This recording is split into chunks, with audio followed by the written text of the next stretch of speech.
Welcome back, guys. Assuming you watched our videos before or the previous videos, I'm gonna get a little deeper in depth today. How about that? Let's do that. You wanna get deeper in depth? Let's do it. In this video, we're gonna talk a little bit more about the Smith Fund or the max funded tax advantage insurance contracts. So when it comes to success, what I'm learning is it's all about the foundation. And when it comes to finances, this is why I decided to choose to focus on insurance.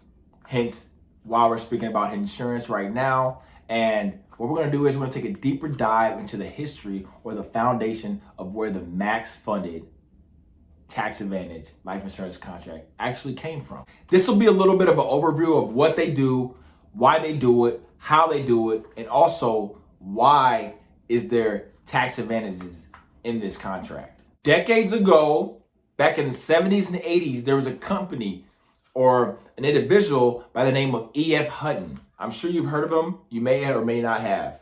E.F. Hutton and his company went to an insurance company and said this: hey, you guys, according to section 72E, the money inside of a cash value life insurance contract grows tax deferred. They also know that under section 7702, that money can grow and be accessed tax-free. Finally, they know that under 101A, section 101A, when you die, that money can blossom and be transferred upon your death tax-free. So they went to insurance companies and said, hey guys, since you guys are down on the street and backed, basically the backbone of America, why don't we create a policy that is compliant into these codes and people can fund their policies and become tax-free? Then the insurance companies thought it was a great idea. And this is when they created Indexed Universal Life in the late 70s, early 80s. Now people were taking $500,000. Now look, you don't need $500. You can have a whole lot less, or you can have a whole lot more. But they were taking that money and putting it into these contracts. So just for example, let's say you got the $500,000 and you want to put it into this insurance contract. Think about it. These companies have been around since the 1800s. I work with companies, A-rated companies, who have been around since the 1800s and are the backbones of America and the world. But now the safe company is protecting your money and growing it tax-free. This means your money is being put in the same investments as the actual insurance companies, the companies that are the backbone of America. Then, of course, you get that growth without tax.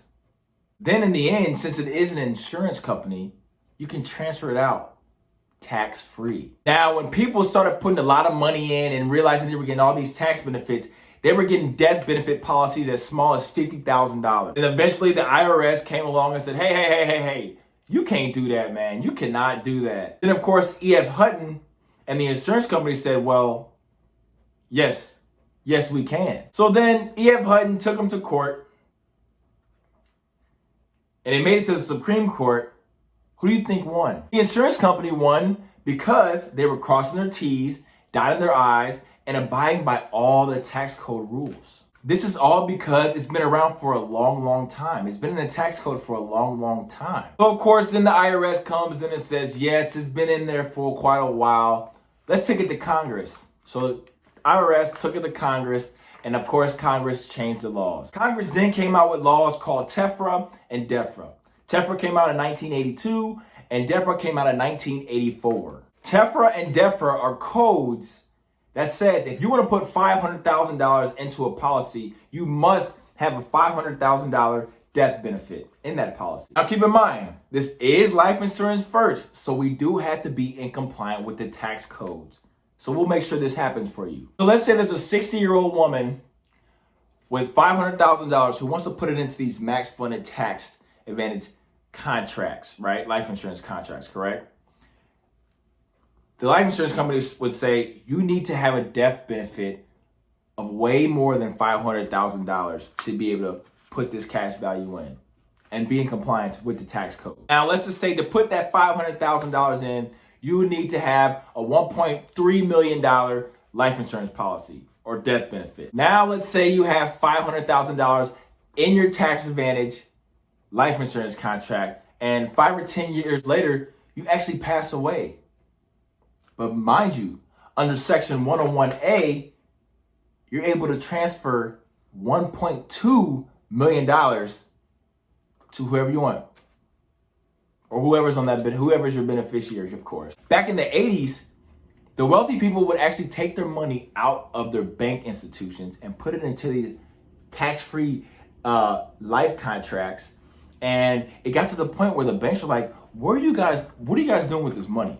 Where's this money going? And of course, the clients would say, we're going to insurance companies who's been around since 1800 and they're high-rated, A-rated companies. Oh, and by the way, my money will be able to grow tax-free, transfer tax-free. I'll be able to access my money tax-free, and it'll blossom if I die tax-free. Meaning when I put my $500,000 in and I die shortly after that, I'll be able to give my family $1.3 million tax-free. Now you can see why the banks can't really compete with this. The banks got a little salty, and once they found out that they were losing a little bit of business or a lot of business or all their business, they went ahead and ran to Congress and they came up with what's called the TAMRA law in 1988. Like I said in the previous video or earlier in this video, TAMRA stands for Technical and Miscellaneous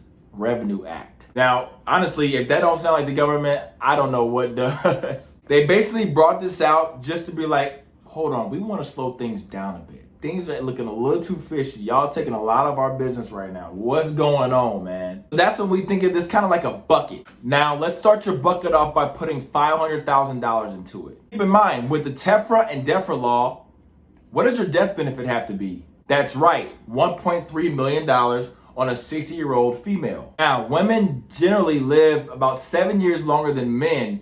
So if this was a male's policy, you can put in, or this policy would be anywhere between $1.1 to $1.2 million. Now, if this was on a 50-year-old, the death benefit would have to be around $2 million. On a 35-year-old, this will be around a $4 million policy. Now, to take things back to the cost of insurance, the 35-year-old would have the same price as a 60-year-old, but what's different here is just the size of the death benefit. Like your traditional life insurance policies, the older you are, the more expensive your policy would be. But in this case, the price is around the same size, but the death benefits are different. One thing to also keep in mind is there has to be an insurable cause. There has to be a reason why you're getting a death benefit so high, whether it's income replacement or even estate planning. So according to this policy underneath the TAMRA law, you're only able to fill up this 1/5 at a time, or 1/5 per year. Meaning you have to put in the $500,000 example, you can put in $100,000 a year until it's filled up or maxed out. The pretty neat thing about this policy is it has to be funded for a minimum of 5 years. Now, this allows for those other institutions to not have to crack down on us as hard because it is a long-term gain here. Now, the length of time you have to wait varies upon your age. The older you are, you may have to wait a little longer. You may have to wait an extra year or two, but the younger you are, if you're under 30, you can wait maybe 3 or 4 years before you can start seeing compounding interest and you can actually start accessing that money tax-free. So the goal here is to keep in compliance with the tax codes, meaning keeping our expenses low while we're able to then enjoy the tax advantages. Not only that, but after 10 years, we're also able to lower that death benefit, meaning the price of insurance and those costs, those fees and expenses will be even more minimal. Now, in these illustrations, you'll see that these fees and expenses are pretty high. But as time goes on and as your cash value grows, your death benefit will decrease and those funds or those expenses and fees will be very small. Using this example of $500,000 compared to $1.3 million. So this means once you funded that $500,000, you have $800,000 of death benefit. So let's say you die the next year after that, you still get $1.3 million transferred to your family upon your death.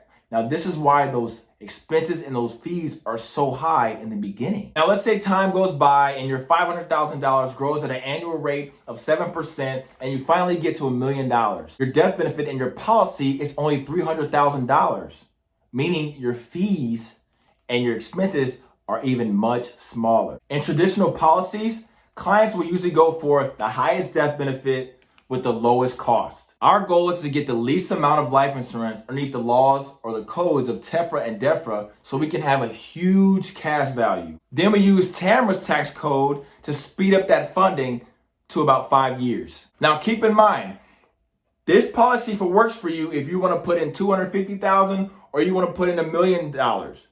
It's all about how you adjust the death benefit to be in compliance with these tax codes. This means if you were to put $1 million in, your death benefit has to be $2.6 million per this example. Now you can always take longer when it comes to the funding, or you can do what's called a catch-up funding, meaning you can take a break on year 2 and 3, and then year 4 and 5, you can pay 2 and 3's year. So when you get to year 5, you still have it fully funded and what your goal was. Now, I'm not here to tell you that universal is better than whole life, but these are both strategies that can be used while doing this. For this course, we're talking about what's called universal indexed universal life insurance. In another video, I will talk about how we get these index returns of 7, 10, or even 15%. You can also gain a whopping 0%. But the good thing about it is that's the lowest you can get.